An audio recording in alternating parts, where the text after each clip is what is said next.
भारतवर्ष की यात्रा जारी है। महात्मा बुद्ध, चाणक्य, सम्राट अशोक, आदि शंकराचार्य जैसे व्यक्तित्वों की आभा चमक को हमने महसूस किया। अगले पड़ाव पर आज हम ऐसे व्यक्ति की विराट छाया में खड़े हैं जिनके नाम का अर्थ होता है महान। नमस्कार, मैं अनुपम खेर। भारतवर्ष की इस अद्भुत और विराट यात्रा में आपका स्वागत है। मैंने कहा आज हम एक ऐसे व्यक्ति की विराट छाया में खड़े हैं जिनके नाम का अर्थ होता है महान। कहते हैं पेशे से वो बुनकर थे, कपड़ा बुनने का काम करते थे, लेकिन अपने समाज के लिए वो ऐसी बातें बुनकर कहकर चले गए कि आज उनके बगैर भारत की कहानी अधूरी है।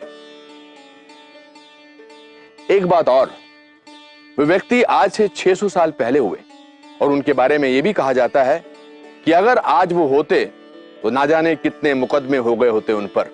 जी, उन्हें कबीर कहते हैं। चलिए इस बार भारतवर्ष में कबीर को ढूंढते हैं, खुद में, अपने अंदर कबीर को ढूंढते हैं और कबीर में खुद को ढूंढते हैं। अरे धीरे धीरे रे मना। मुझे लगता है कबीर इनके अंदर भी है, कबीर इनके अंदर भी है। कबीर में ना अमीर है ना गरीब है, कबीर हर इंसान के अंदर है, बट उसको बस पहचानना है। माली सी जैसो घड़ा। कबीर एक साक्षात एहसास है, हर इंसान का अपना। मेरे लिए कबीर मुझे काफी ग्राउंड करता है। कबीर एक वे ऑफ लाइफ है बेसिकली। हो जरा हल्के गाड़ी हाथों मेरे राम राम। कबीर कबीर कबीर। हो जरा धीरे धीरे गाड़ी हाथों मेरे राम गाड़ी वाला। कबीर नाम की ये गूंज हमने सुनी मध्य प्रदेश के उज्जैन जिले के गांव लुनिया खेड़ी में। अरे गाड़ी मारी रंग रंगीली पैया है लाल। पिछले 20 साल से दिल्ली से लगभग 900 किलोमीटर दूर इस गांव में कबीर प्रेमी और कबीर भक्तों की भीड़ जुटती है। जी गाड़ी मारी रंग रंगीली पैया है लाल गुलाल। मैं फिल्म एडिटिंग करता था, मैंने अपना काम छोड़ दिया। उनका इतना प्रभाव हमारे ऊपर पड़ा। हमारे उसमें जो वायलिन बजाते हैं वो इंजीनियर थे, उन्होंने इंजीनियरिंग छोड़ दी। मैं किताबों से नहीं पढ़ा कबीर को, मैं सच्ची बोलूँगा, मैंने इसीलिए स्कूल छोड़ दिया। मैं ड्रॉप।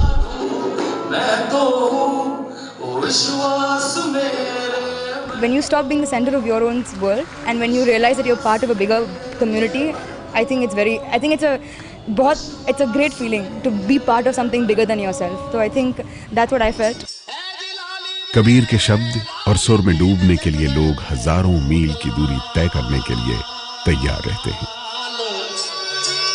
अरे लाली देखन में गई तुम्हें भी हो गई लाल। लेकिन इससे पहले कबीर की चोट लगती है। ये चोट ऐसी है जिससे लगने पर आनंद का अनुभव होता है।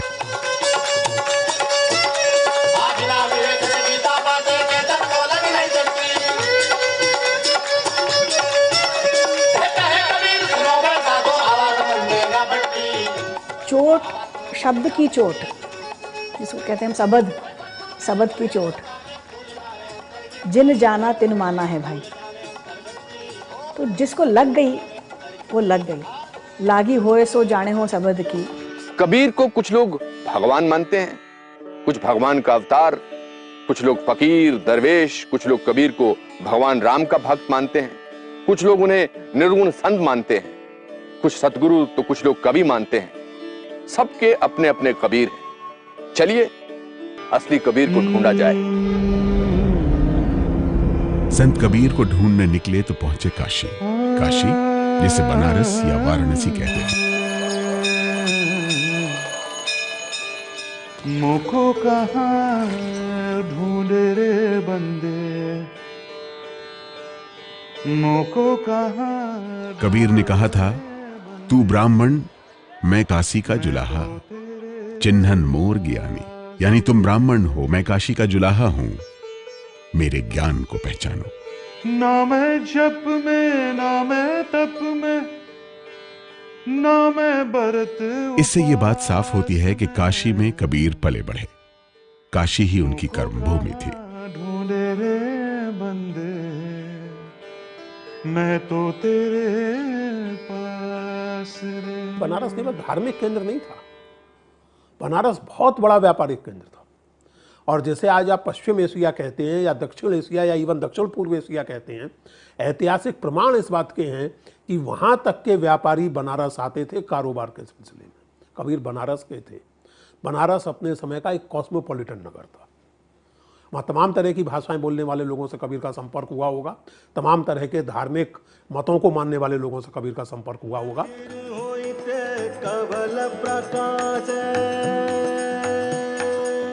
काशी के पास लहरतारा तालाब है जिसमें कमल के फूल उगा करते थे।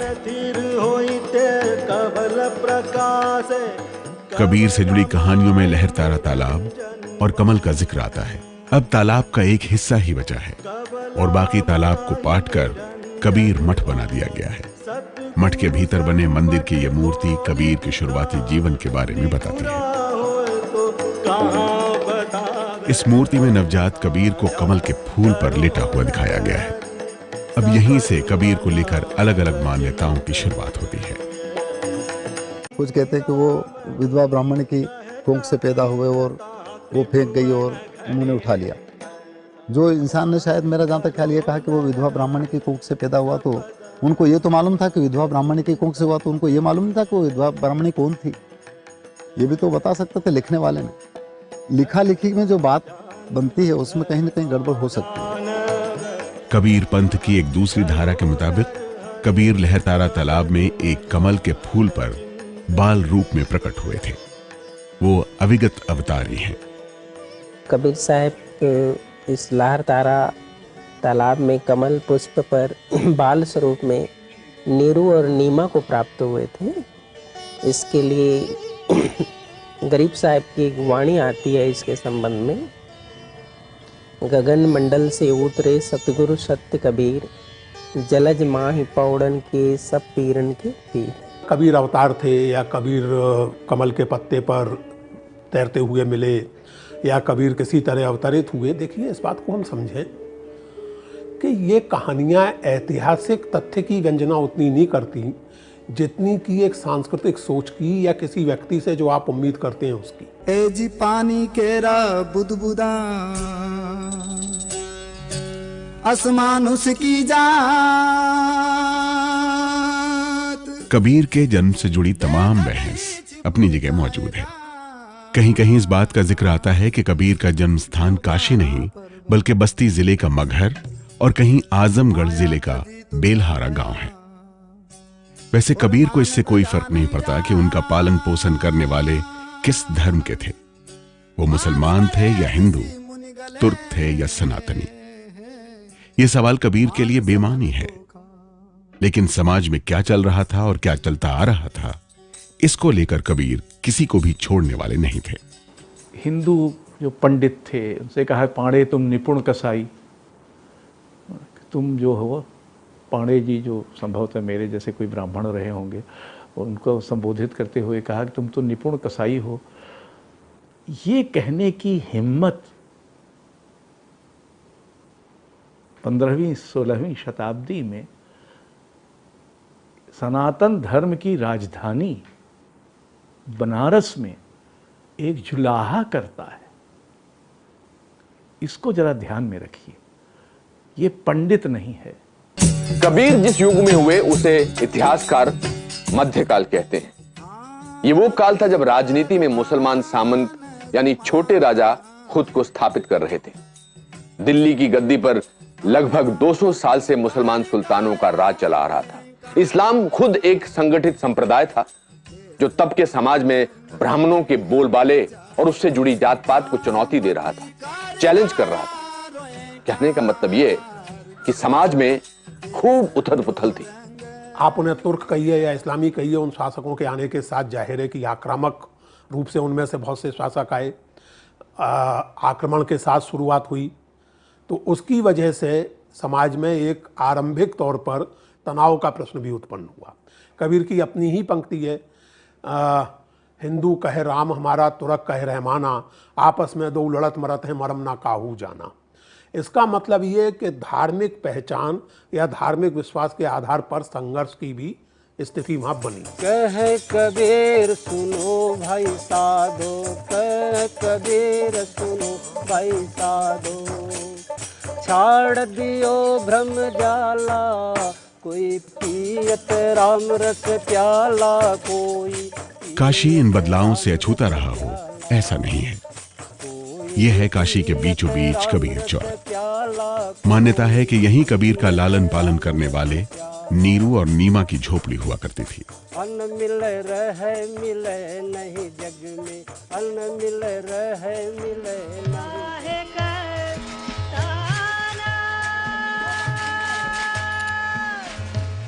कबीर के जमाने में ताने बाने की मध्यम आवाज के बीच नीरू नीमा के घर कबीर नाम की गूंज रहती थी। कबीर एक अरबी शब्द है जिसका मतलब होता है महान।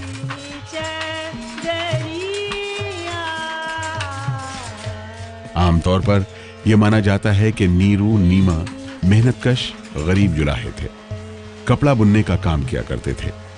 तब मुसलमान बुनकरों को जुलाहा कहा जाता था।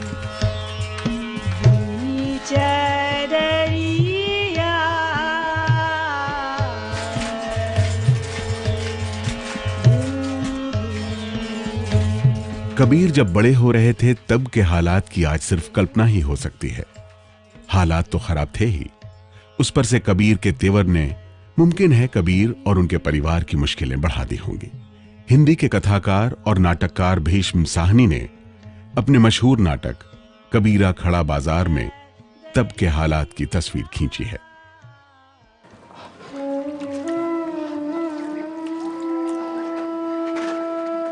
अरे क्या बात है, बहुत ही जल्दी बहुरे बाजार से।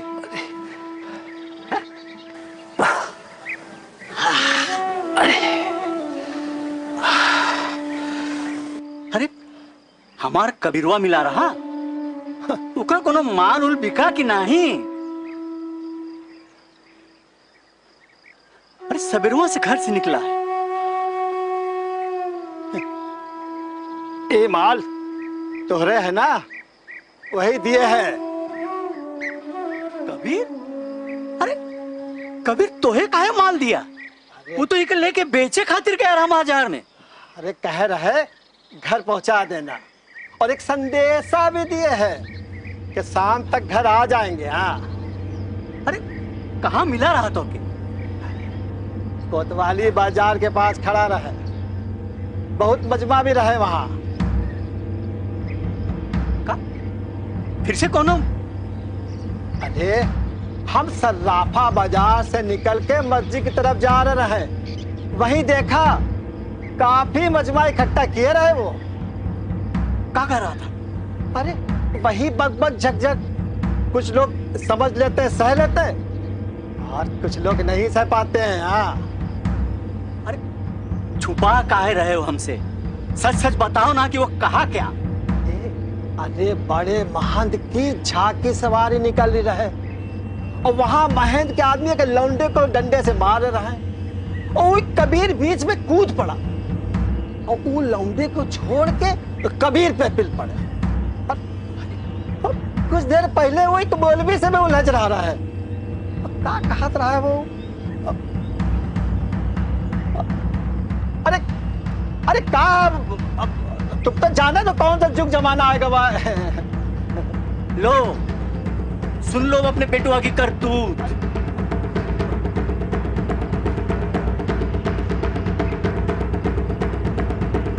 अच्छा नूर भैया, हम चले थे।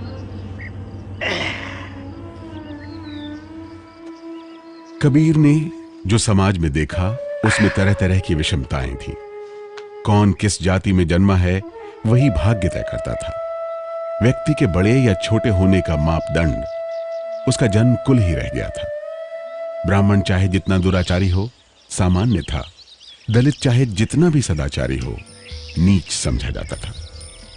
कबीर ने इस आधार को नाकार दिया। कबीर ने कहा, जाति पाति पूछे नहीं कोई, हरि को भजै सो हरि को होई, यानी ब्राह्मणों को सीधी चुनौती।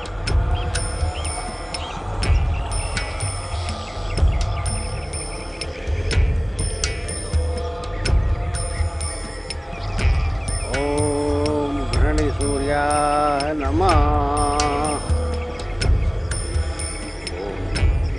ओम घृणी भास्कराय नमः।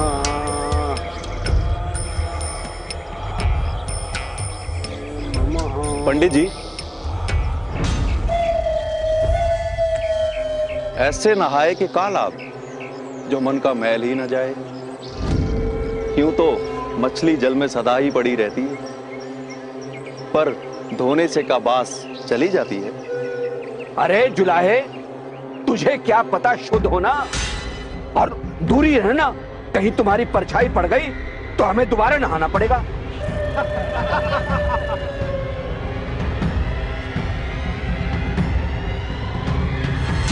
पड़ी पड़ी के पत्थर भया, लिख लिख भया जू ईट, कहे कबीरा प्रेम की लगी न एकौ छीट।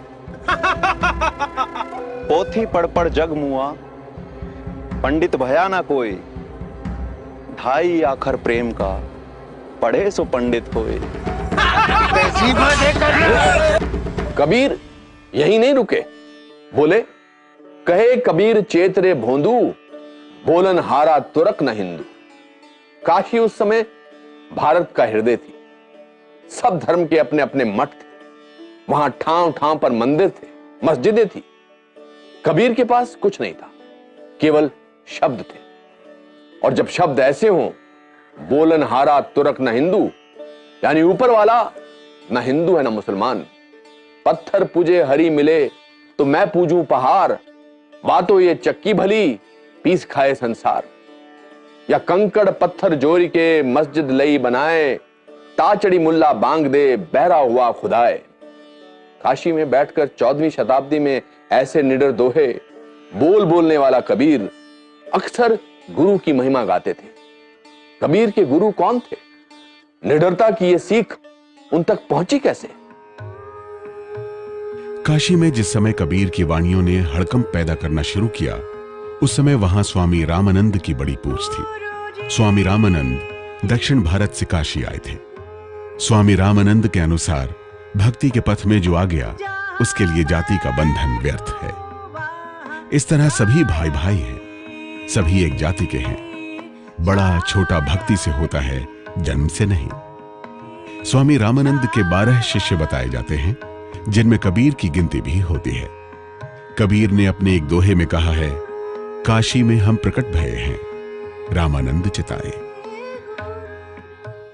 एक बड़ा तबका है जो स्वामी रामानंद को कबीर का गुरु मानता है।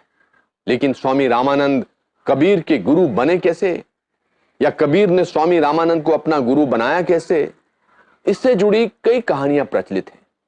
ये कहानियां दरअसल तब के समाज और कबीर के सामने की चुनौतियों की भी कहानी है।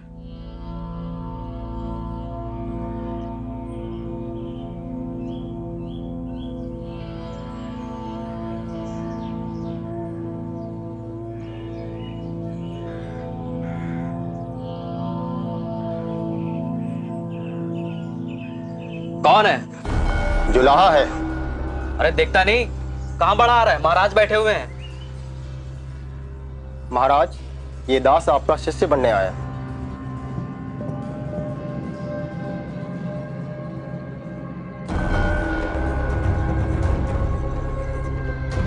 कौन है तू? प्रभु, कबीर। कौन जात? जुलाहा।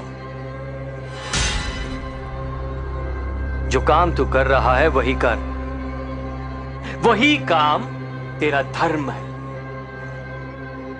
महाराज, आपकी शरण से कोई निराश नहीं लौटता। क्या राम सबका नहीं? क्या राम मेरा नहीं? क्या राम मेरा नहीं? बाहर निकल। अरे निकल। क्या राम सबका नहीं? बाहर निकलो। चल, अरे बाहर निकल। निकल बाहर। यह काशी का पंचगंगा घाट है। पंचगंगा घाट स्वामी रामानंद के आश्रम में हुए अपमान की अगली कड़ी का साक्षी है। रोज सुबह इसी घाट पर स्वामी रामानंद स्नान करने आते थे। कबीर उसी घाट पर पहुंचकर उसकी सीढ़ियों पर लेट गए।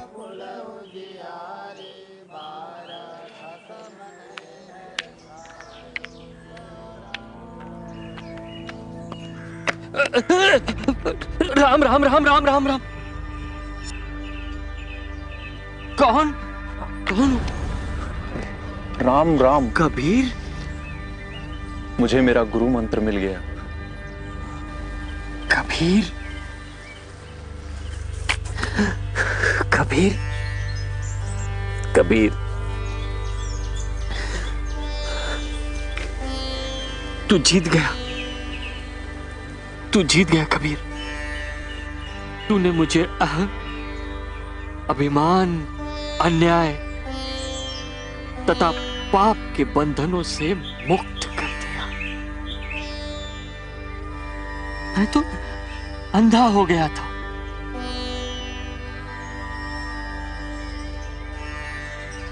सारा ब्रह्मांड राम है, सारा ब्रह्मांड राम है।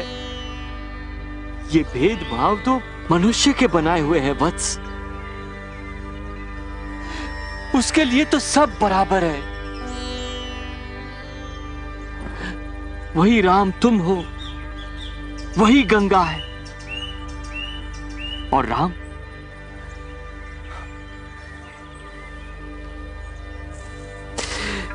राम तो सबका सबका।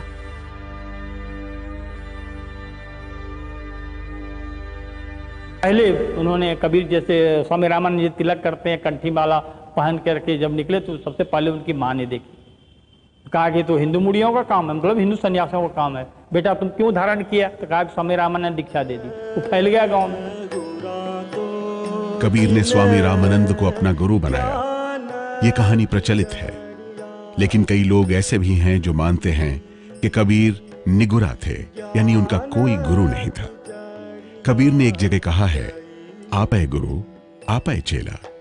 इसका अर्थ यह निकाला गया है कि गुरु से उनका एकात्म हो गया है, गुरु और उनमें फर्क नहीं है। कबीर ने तो गुरु शरीर को माना ही नहीं। उन्होंने तो ये कहा कि ये सब गुरु हैं हद के, और बेहद के गुरु नहीं। और बेहद अपने आप उपजे अनुभव के घर में आए। अनुभव ही आपका गुरु है।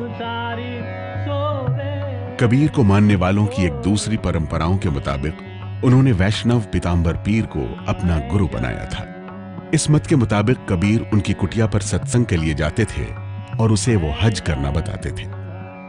वो हिंदू मुसलमान का भेद नहीं मानते थे, जबकि एक और परंपरा के मुताबिक कबीर को शेख तकी का शिष्य बताया गया है।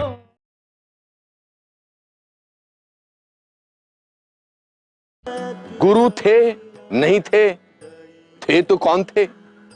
इन सवालों को यहीं छोड़ते हैं। इतना तय माना जाता है कि कबीर ने अक्षर ज्ञान प्राप्त नहीं किया था, लेकिन उन्हें कभी इसकी जरूरत भी नहीं पड़ी।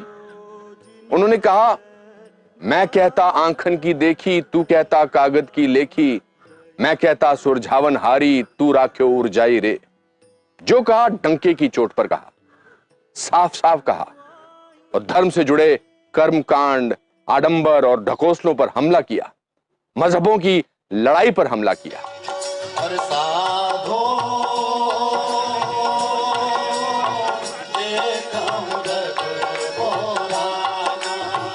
15वीं-16वीं शताब्दी का काशी धार्मिक संघर्ष का भी साक्षी था। हिंदू और मुसलमानों के बीच धार्मिक वर्चस्व की आग सुलग रही थी।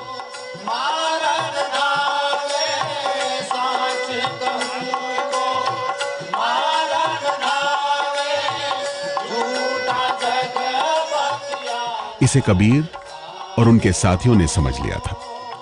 कहा जाता है कि कबीर सत्संग किया करते थे, जिसमें समाज के दबे कुचले शामिल होते थे। कबीर जहां जहां जाते वहां मजमा लग जाता था। आज कबीर के जीवन से जुड़ी घटनाओं का ऐतिहासिक प्रमाण तो नहीं मिलता, लेकिन जनश्रुतियों में वो हमेशा मौजूद रहे हैं, हमारी बोलचाल में, हमारी सोच में।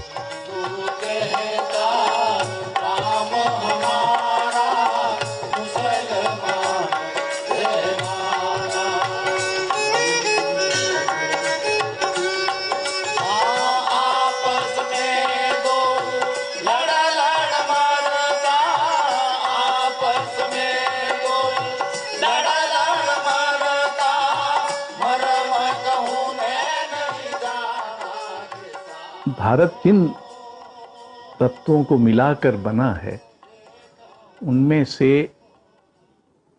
एक तत्व को हम कबीर तत्व कह सकते हैं, इस अर्थ में कि वो जो दी है, जो दिया हुआ ढांचा है, उसको मानने को तैयार नहीं है।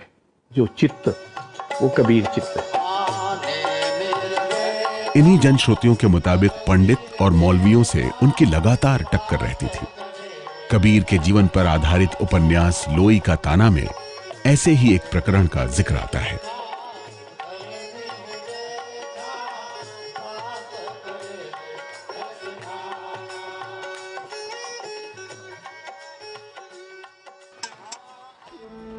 सुने हैं तुम मुसलमानों के खिलाफ लोगों को भड़का रहे हो। ये हमको भड़का नहीं रहे हैं, समझा रहे हैं। नहीं भाई, ये जुलाहा कहा था, दिन भर रोजा राहत हैं, रात हनत है गाय।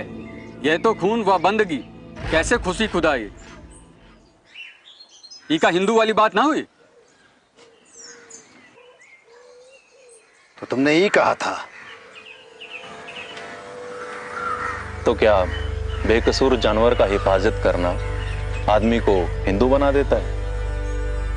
बाकी हिंदू तो गाय नहीं खाते। ना खाएं तो तू वैष्णव है? नहीं। तो फिर क्या है तू? तो तू अल्लाह को भी नहीं मानता है? नहीं। फिर सुना तुम सबने, ये ना अपने को हिंदू कहता है ना बौद्ध, पर मुसलमान की बुराई करता है। काजी के पास चलो। मजाल तो देखिए भाई, ये सब काफिर हैं। चला है, तू आग में हाथ डाल रहा है।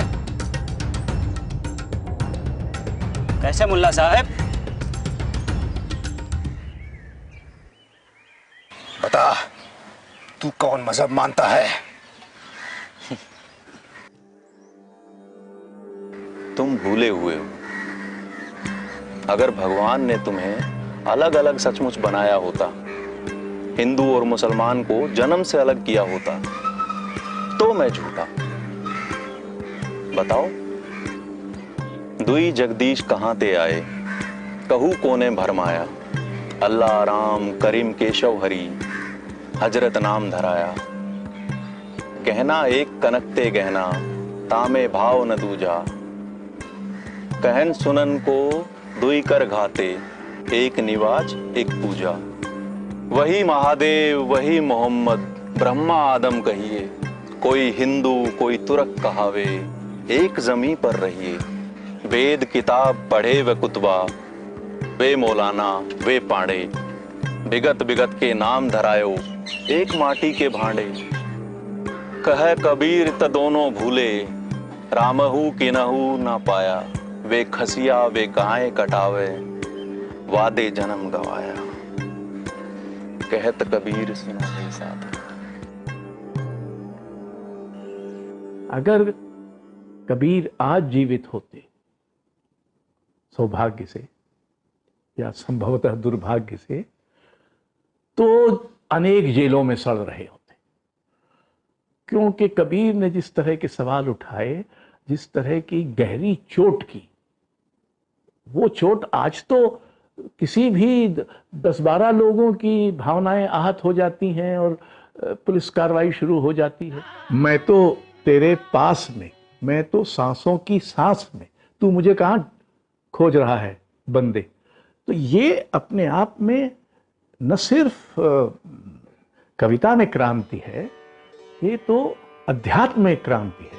और इन दोनों में एक तरह का जनतांत्रिकीकरण है कि हर व्यक्ति को ईश्वर तक पहुंचने का अधिकार है, और उसको ईश्वर तक जाने के लिए किसी ब्राह्मण का और किसी अनुष्ठान का और किसी यज्ञ का और वेद पुराण का और पुराण किताब का, इसका सहारा लेने की कोई जरूरत नहीं।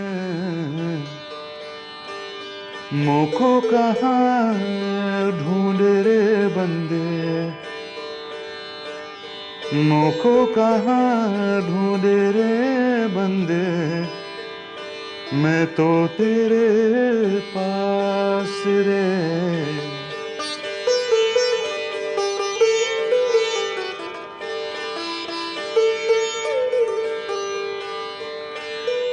ना मैं जप में ना मैं तप में ना मैं बरत उपास में, मुझको कहाँ ढूंढे रे बंदे, मैं तो तेरे पास रे।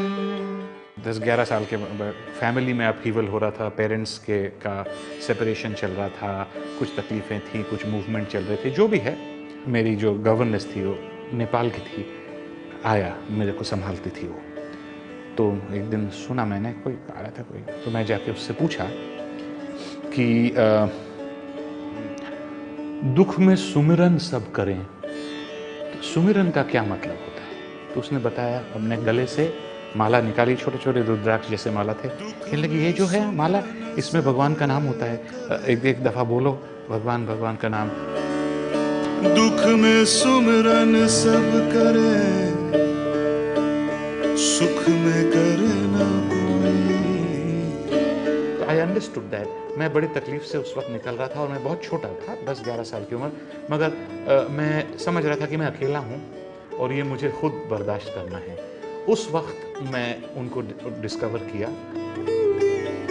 सुख में जो सुमिरन करे तो दुख काहे को।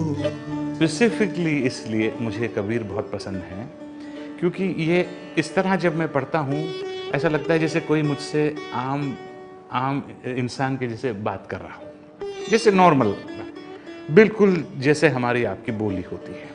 इनके लिखने की तरफ जो मेरा जो पुल है वो है इनकी सिंप्लिसिटी। जो मेरे जैसा बेहद सिंपल इंसान, स्ट्रेट फॉरवर्ड इंसान, उसको भी समझ में आए और इधर जाके उसकी एक असर हो।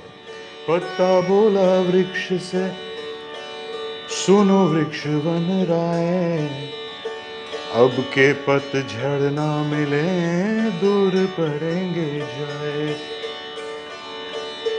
वृक्ष बोला पत्ते से, सुन पत्ते मेरे भाई,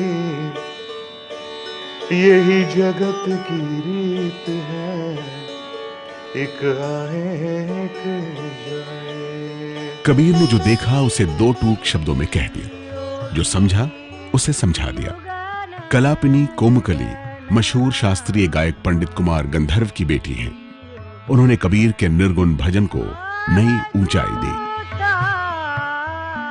युगन युगन हम योगी, आवे ना जाए मिटे ना कबहू, सबद अनाहत भोगी, युगन युगन हम योगी।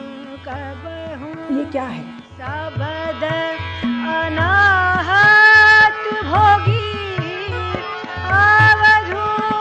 युगों युगों से मैं योगी भी हूँ। आवे ना जाए मिटे ना कबहू, मुझे कोई मिटा नहीं सकता, मैं कभी आता नहीं कभी जाता नहीं। ये क्या है? गीता ही तो है। सबद अनाहत भोगी, मैं ही हूँ जिसने सब कुछ भोग भी लिया है। युगन युगन हम शून्यगढ़ शहर, शहर घर बस्ती, कौन सूता कौन जागे, कौन सूता कौन जागे।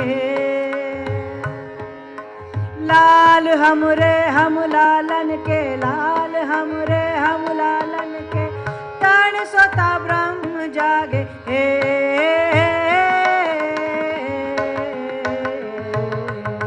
शून्यगढ़ शहर, शून्यगढ़ शहर, शून्यगढ़ शहर। कबीर साधुओं की संगत में तो रहे, लेकिन घर त्याग कर साधु बन गए, ऐसा ज्यादातर लोग नहीं मानते हैं। कबीर पंथियों की एक धारा उन्हें गृहस्थ मानती है।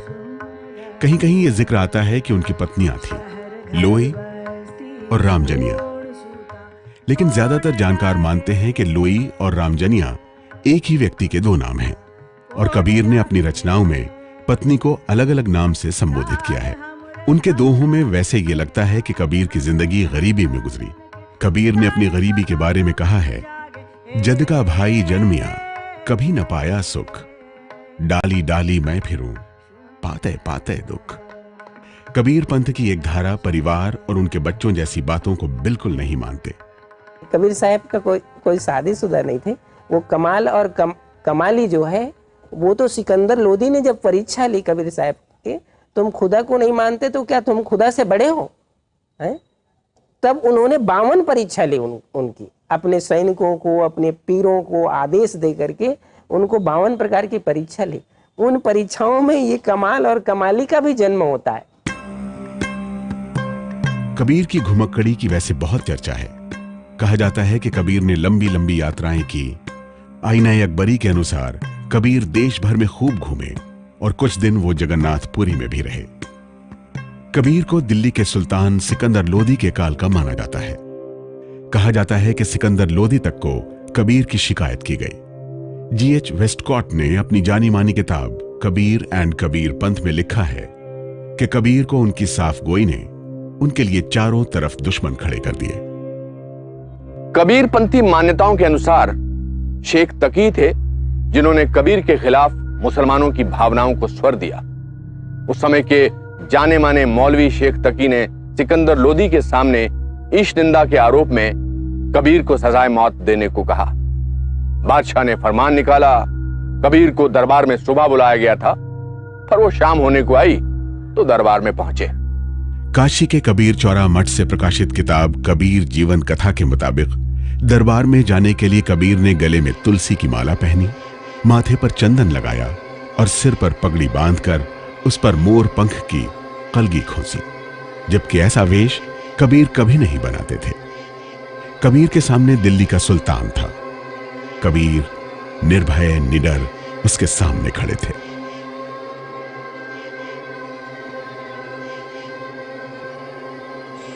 बादशाह सलामत है, रहम दिल है बादशाह। बादशाह को सलाम करो, माफ कर देंगे तुझे।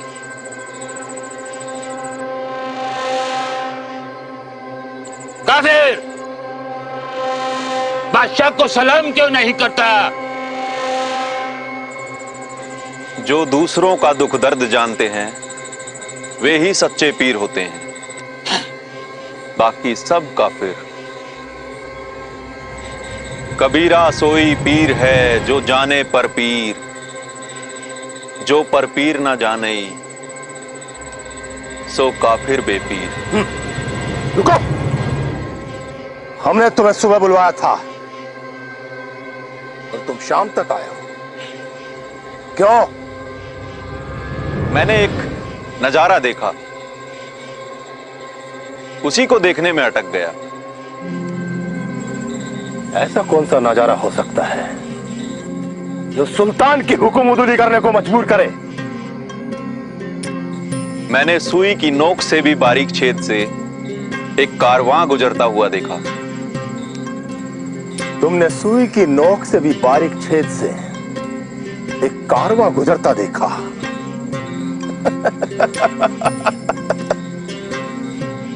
झूठे हो तुम। ऐ सुल्तान, स्वर्ग और नरक के बीच बड़ा अंतर है। सूरज और चांद के बीच के अंतरिक्ष में अनगिनत हाथी और ऊंट समाये हैं जो कि आंख की पुतली की नोक से देखे जा सकते हैं, और ये नोक सुई की नोक से भी बारीक है। इस कहानी के मुताबिक कबीर के इस जवाब से बादशाह बहुत खुश हुआ और उन्हें छोड़ दिया गया। जबकि दूसरी प्रचलित कहानियों के मुताबिक बादशाह ने उन्हें बहुत सी यातनाएं दी। ले जाओ इसे। लेकिन जब वो अपनी तमाम कोशिशों में असफल रहा, तब सुल्तान सिकंदर लोदी को अपनी भूल का अंदाजा हुआ। इसके बाद भी कबीर के खिलाफ साजिश चलती रही। कबीर की जिंदगी जितनी अब तक हमने देखी, उससे कुछ बातें बिल्कुल साफ हैं। भारतवर्ष में जो दबे कुचले थे, दलित थे, उनके लिए आवाज देने वाले वो पहले व्यक्ति लगते हैं। वो जाति धर्म को तोड़कर समाज सुधार की बात आज से 600 साल पहले कर रहे थे। तुम कत ब्राह्मण, हम कत शुद्ध, हम कत लोहू, तुम कत दूध। गरीब चाहे वो किसी भी धर्म का हो, ईश्वर प्रेम का बराबर का अधिकारी है, हकदार है। ये बात उन्होंने कूट कूट कर अपने शिष्यों को समझाई। कबीर ने धर्म के बंधे बंधाए विश्वासों की जकड़न को चुनौती दी। वो धर्मों के कट्टरपन के घोर आलोचक थे। न हिंदू न मुसलमान की घोषणा करने वाले संत कबीर पहले कवि थे जिन्होंने धर्मनिरपेक्ष समाज की कल्पना की। उड़ जाएगा हंस। कबीर की धर्मनिरपेक्षता की मिसाल तो मगहर भी है। मगहर उत्तर प्रदेश के संत कबीर नगर का एक कस्बा है। यहाँ समाधि और मजार दोनों साथ साथ हैं। समाधि भी कबीर की, मजार भी कबीर की। काशी से मगहर कबीर क्यों आए, ये अपने आप में बड़ी कहानी है। एक मत यह है कि कबीर अपने आखिरी दिनों में काजी कोतवाल पंडितों से परेशान होकर मगहर चले आए। एक जगह कबीर कहते हैं, जो काशी तन तजय कबीरा, तो राम ही कौन नहीं हो रहा। कबीर ने कहा कि जो कबीरा काशी मरे तो राम ही कौन नहीं हो रहा। यदि कबीर काशी में मरता है तो राम क्या नहीं हो रहा करते हैं। राम किस लिए है, राम की उपासना क्यों करेंगे, राम की भक्ति क्या काम करता है। बनारस में अगर आपकी मृत्यु हुई तो आप भवसागर पार। कबीर इसको नहीं मानते। कबीर कहते हैं कि मैं मगहर जाके मरूंगा, क्योंकि अगर मेरे क्रियाकर्म ऐसे हैं कि मुझे मुक्ति नहीं मिल सकती तो सिर्फ गंगा में नहाने से कैसे मिल जाएगी। गंगा के तट पर मेरी चिता जले, इससे मुझे मुक्ति कैसे मिल जाएगी। तो वहां भी मरते दम तक वो जो लोकप्रिय धारणाएं हैं उनको चुनौती देते हैं। किंवदंती है वो ये है कि जब वो उनकी मृत्यु हुई तो उनके दो संप्रदायों में झगड़ा था। मुसलमान कहते थे कि कबीर हमारे हैं और हिंदू कहते थे कि हमारे हैं। तो दोनों ने झगड़ना शुरू किया। तो कहते हैं कि वो कबीर की जो शव था उस पर चादर, और बाद सुबह जब देखा दोनों लड़ते हुए संप्रदायों ने तो वहाँ कुछ फूल थे, उनका शव नहीं था। वहाँ फूल ही मिले, वो शरीर नहीं मिला। वहाँ फूल मिले तो आधा फूल को हिंदुओं ने बांट लिया, आधा फूल को मुसलमानों ने बांट लिया। एक ने समाधि बना ली, एक ने मजार बना लिया। आज भी वो वहाँ प्रसिद्ध है। अगर कोई समाज ये कल्पना करता है कि एक मृतदेह एक शव पूर्व में बदला, तो मेरी दिलचस्पी उस कल्पना का अर्थ समझने। किंवदंती इस बात की सूचना देती है कि हिंदू और मुसलमान में भेद नहीं है। हिंदू और मुसलमान दोनों धर्मों की ये जो भेद की बात है, ये व्यर्थ है। ये खुद कबीर के अनुयायी एक सीमा के बाद नहीं पचा पाए। मुझे ये कहानी कबीर की पर्सनल ट्रेजेडी की कहानी। उड़ जाएगा हंस अकेला, हंस अकेला, जग दर्शन का मेला, जग दर्शन का मेला। जैसे पात गिरे तरवर के मिलना। उड़ जाएगा हंस अकेला, जग दर्शन का मेला। चादर उठाई तो सिर्फ फूल मिले।